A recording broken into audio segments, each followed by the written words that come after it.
इस कहानी की शुरुआत में हमें हिंदुस्तान के एक जंगल को दिखाया जाता है जहाँ पर एक पाइथन होता है जिसका नाम का है। वो शेर खान को देख रहा है जो कि एक बंगाल टाइगर है। और शेर खान ने आज जंगल के कानून को तोड़ा है क्योंकि उसने इंसानों को मारा है। वहीं दूसरी तरफ हमें एक पैंथर को दिखाया जाता है जिसका नाम बगीरा है, जिसे एक छोटा बच्चा मिलता है और उस बच्चे को वुल्फ की फैमिली के पास ले जाता है। वहाँ पर वो बच्चा वुल्फ के बच्चों के साथ खेलना शुरू कर देता है। यहाँ पर निशा और विहान होते जो उस बच्चे को अपनाने का फैसला कर लेते। ये दोनों के दोनों वुल्फ यानी कि भेड़िए हैं, लेकिन जो दूसरे भेड़िए होते हैं वो इस पक्ष में नहीं होते क्योंकि वो किसी भी इंसान को अपने समूह में शामिल नहीं कर सकते। इनका जो लीडर होता है वो अकेला है। और जब ये सब आपस में डिस्कशन कर रहे होते हैं तभी शेर खान अपने कुछ चमचों के साथ यहाँ पर पहुँच जाता है। वो अकेला से कहता है कि ये इंसान का बच्चा मेरा है, मैंने इसके माँ बाप को मारा है, इसीलिए मेरा शिकार है, तुम्हें इसे मुझे देना होगा। पर अकेला साफ साफ मना कर देता। वो कहता है कि तुम यहाँ से चले जाओ, इस वक्त ये हमारे समूह में है, इसीलिए इसकी रक्षा करना हमारा फर्ज है। शेर खान कहता है कि आज तो तुमने इस बच्चे को बचा लिया लेकिन ये ज्यादा वक्त तक मुझसे बच नहीं पाएगा, और वहाँ से चला जाता है क्योंकि यहाँ पर भेड़ियों की तादाद बहुत ज्यादा होती है। इसी तरह से कुछ साल बीत जाते हैं और बगीरा को दिखाया जाता है जो हमेशा मोगली की ट्रेनिंग कराता है। यहाँ पर एक जंगली बेर भी है जिसका नाम है बलू, जो सभी वुल्फ्स की ट्रेनिंग करवाता है। और अब बलू सभी वुल्फ्स को और साथ ही मोगली को बोलता है कि मैं तुम सबकी एक रेस करवाऊंगा और जो भी उस रेस में जीतेगा उसे शिकार करने का मौका मिलेगा। दरअसल आज तक इनमें से कोई भी शिकार पर नहीं गया और किसी भी वुल्फ के लिए भेड़िए के लिए शिकार पर जाना एक शान की बात है। मोगली किसी भी कीमत पर इस रेस को जीतना चाहता है। मोगली का एक कजन भी यहाँ पर होता है जिसका नाम भूत है। वो एक वुल्फ तो है लेकिन वो वुल्फ की तरह बिल्कुल भी नहीं दिखता। सब उसे परेशान करते हैं लेकिन मोगली कभी उसे परेशान नहीं करता। और अब रेस शुरू हो जाती है, सब के सब भागना शुरू कर देते हैं लेकिन बीच रेस में ही मोगली का ध्यान डाइवर्ट हो जाता है। दरअसल एक बंदर ने उसका ध्यान अपनी तरफ आकर्षित कर लिया होता है और जब वो बंदर की ओर जा रहा होता है तभी वहाँ पर बलू आता है और मोगली की इस हरकत के लिए उसे डांटता और कहता है कि तुम एक वुल्फ हो, तुम बंदरों से दोस्ती नहीं कर सकते, तुम्हें अपनी पहचान को पहचानना होगा। वही रात को दिखाया जाता है जहाँ पर सभी भेड़िए और उनका लीडर अकेला होता है।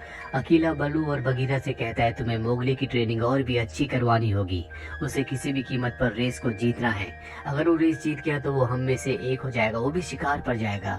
और इसके बाद बलू उसकी ट्रेनिंग का पूरा पैटर्न बदल देता है। उसे भेड़ियों की तरह चार पैरों पर भागने की ट्रेनिंग नहीं देता बल्कि उसे पेड़ों की लताओं से लटक कर एक जगह से दूसरी जगह पर जाने की ट्रेनिंग देता है। हालांकि इसमें मोगली कई बार गिरता है लेकिन धीरे धीरे वो सीख रहा है। एक दिन मोगली नदी में होता है और तभी वहाँ पर शेर खान पानी पीने के लिए आता है। मोगली पानी के अंदर ही छुप जाता है पर शेर खान उसे देख लेता है और अब मोगली अपनी जान बचाने के लिए भागता है। शेर खान उसका पीछा करता है और इससे पहले कि वो मोगली को अपना शिकार बनाता, मोगली एक गड्ढे में गिर जाता है।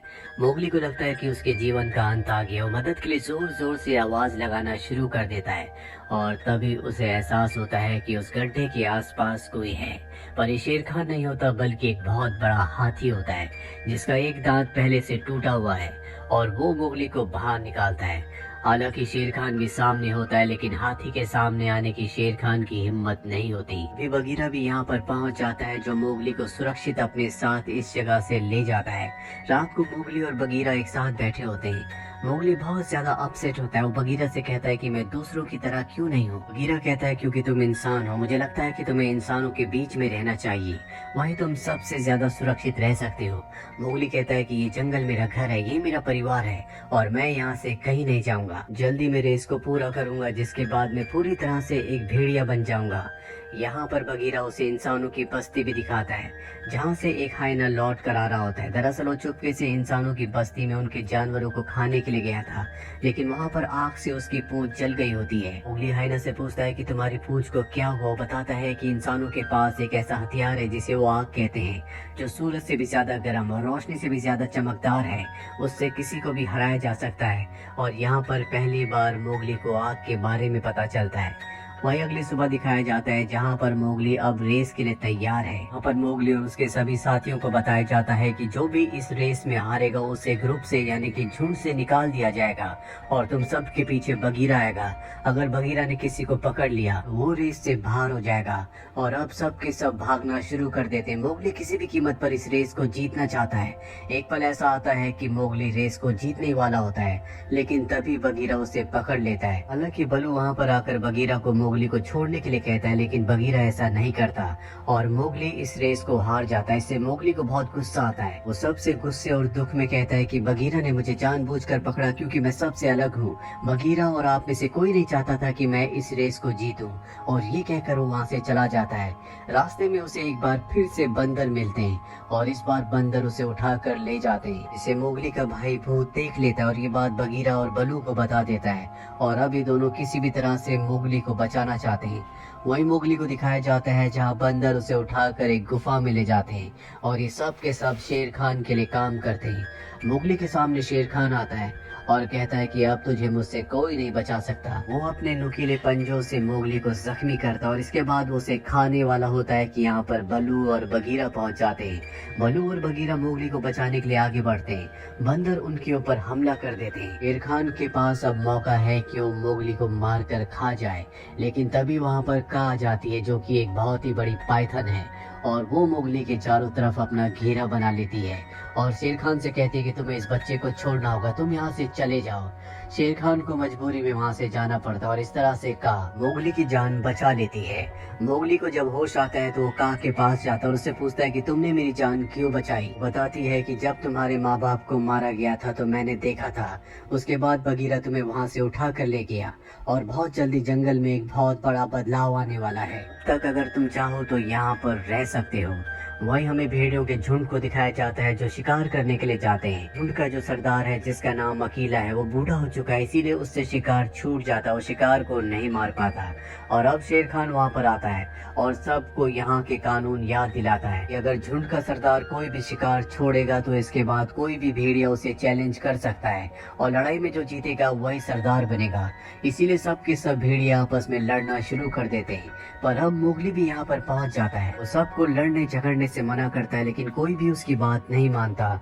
इसीलिए मोगली यहाँ से भागकर इंसानों की बस्ती में जाता है जहाँ से एक मशाल यानी कि आग ले आता है। वो आग शेर खान को डराने के लिए लाया था, लेकिन यहाँ पर सभी भेड़िए भी आग से डर जाते हैं क्योंकि आग वो चीज है जो पूरे जंगल को जला सकती है।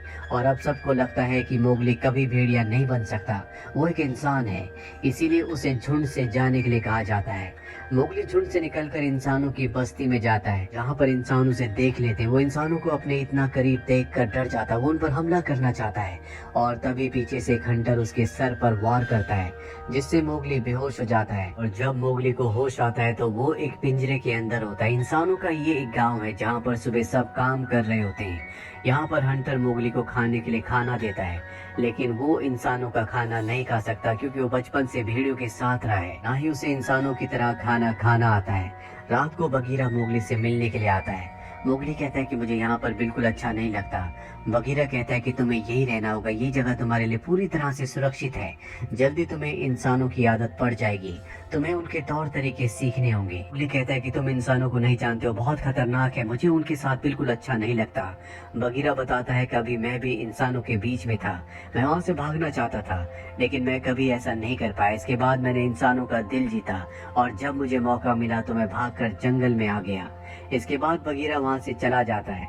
अगली सुबह मोगली जब उठता है तो देखता है कि पिंजरे का दरवाजा खुला है और वो वहाँ से निकलकर शिकारी के पास जाता है जहाँ पर एक जानवर लटका होता है। मोगली को भूख लगी होती है, वो उसकी तरफ झपट पड़ता है, लेकिन शिकारी उसे रोकते हुए उसके हाथ में एक चाकू देता है और उसे सिखाता है कि किस तरह से काट कर खाया जाता है। वो हंटर मोगली के शरीर पर शेर खान के पंजों के निशान देखता है और उसे बताता है कि इसी जानवर ने यानी कि शेर खान ने मेरे ऊपर भी हमला किया था, हम दोनों का दुश्मन एक ही है। अब यहाँ पर एक लेडी आती है जो मोगली को अच्छे से नहलाती है, उसे साफ सुथरा बनाती है।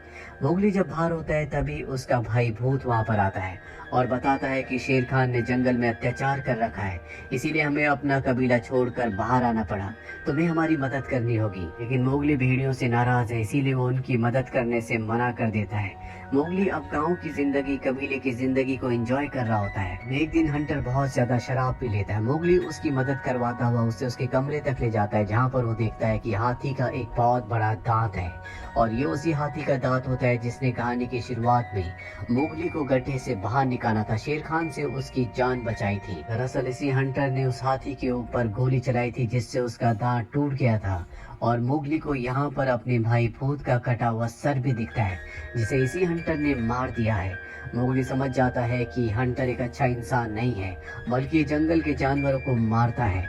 इसीलिए वो तय करता है कि वो यहाँ से भाग जाएगा। सबसे पहले अपने झुंड के पास जाता है जहाँ पर अकेला होता है। वो कहता है कि मैं शेर खान से लड़ना चाहता हूँ, उसे खत्म करना चाहता हूँ, लेकिन मुझे इसके लिए तुम्हारी मदद की जरूरत है। लेकिन अकेला उसकी मदद करने से मना कर देता। वो कहता है कि तुम अब हमारे मोगली नहीं रहे, बल्कि तुम पूरे के पूरे इंसान बन चुकी हो और उन्हीं की तरह बातें करते हो। यहाँ पर बल्लू और बगीरा भी होते हैं जो चाहकर भी उसकी मदद नहीं कर पाते। और इसके बाद वो हाथियों के पास जाता है। वो साथी को उसका टूटा हुआ दांत देता और कहता है कि ये टूटा हुआ दांत उसी शिकारी के पास था जिसने गोली चलाकर तुम्हें मारने की कोशिश की थी। मैं तुम्हें उस शिकारी तक पहुंचा दूंगा, लेकिन तुम्हें शेर खान को मारने में मेरी मदद करनी होगी। हाथी उसकी मदद करने को तैयार हो जाते हैं और अब मोगली जंगल और गांव के बॉर्डर पर शेर खान को ललकारता है। शेर खान वहां पर आ जाता है, पर इससे पहले कि वो मोगली के ऊपर हमला करता, हाथी उसे चारों तरफ से घेर लेते हैं और शेर खान के ऊपर हमला करते हैं। लेकिन फिर भी शेर खान मोगली तक पहुंच जाता है। मोगली भी अपने चाकू से उस पर वार करता है। अब यहाँ पर गांव वाले और शिकारी भी आ जाता है। शिकारी शेर खान को मारना चाहता है। मोगली की मदद के लिए वो शेर खान पर गोली चलाता है और गोली की आवाज से जंगल के जितने भी जानवर हैं, जो सब के सब मोगली के साथी हैं, वो मोगली की मदद के लिए यहाँ पर आ जाते हैं। हंटर एक बार फिर से गोली चलाता है, लेकिन वो गोली शेर खान को लगने की बजाय भेड़ियों के सरदार अकीला को लग जाती है, जिससे उसकी मृत्यु हो जाती है। शेर खान अपनी जान बचाने के लिए यहाँ से भागने लगता है क्योंकि वो बहुत ज्यादा जख्मी हो चुका है। मोगली भी उसका पीछा करता है। वही हाथियों को पता चल जाता है कि हंटर कौन है, किसने उनके ऊपर गोली चलाई थी। इसीलिए वो उस हंटर को मार देते हैं जो जानवरों का शिकार करता है। मोगली शेर खान तक पहुंच जाता है जो बहुत ज्यादा जख्मी है। शेर खान एक बार फिर से मोगली के ऊपर हमला करता है, लेकिन वो अपने चाकू से उसे मार देता है और इस तरह से शेर खान का खात्मा हो जाता है। जंगल में एक बार फिर शांति आ चुकी है, जो मोगली की वजह से आई है। अभी यहाँ पर होती है जैसा कि उसने मोगली को बताया था कि जंगल में एक नया वक्त आएगा, और वो वक्त अब आ चुका है क्योंकि यहाँ जंगल का नया लीडर खुद मोगली है और हर एक जानवर उसकी बात को सुनता है और मानता है। और इस तरह से मोगली की वजह से पूरा का पूरा जंगल एक बार फिर से पहले जैसा हो जाता है। इसी के साथ ये कहानी यहीं पर खत्म हो जाती है। उम्मीद करते हैं कि ये कहानी आपको पसंद आई होगी।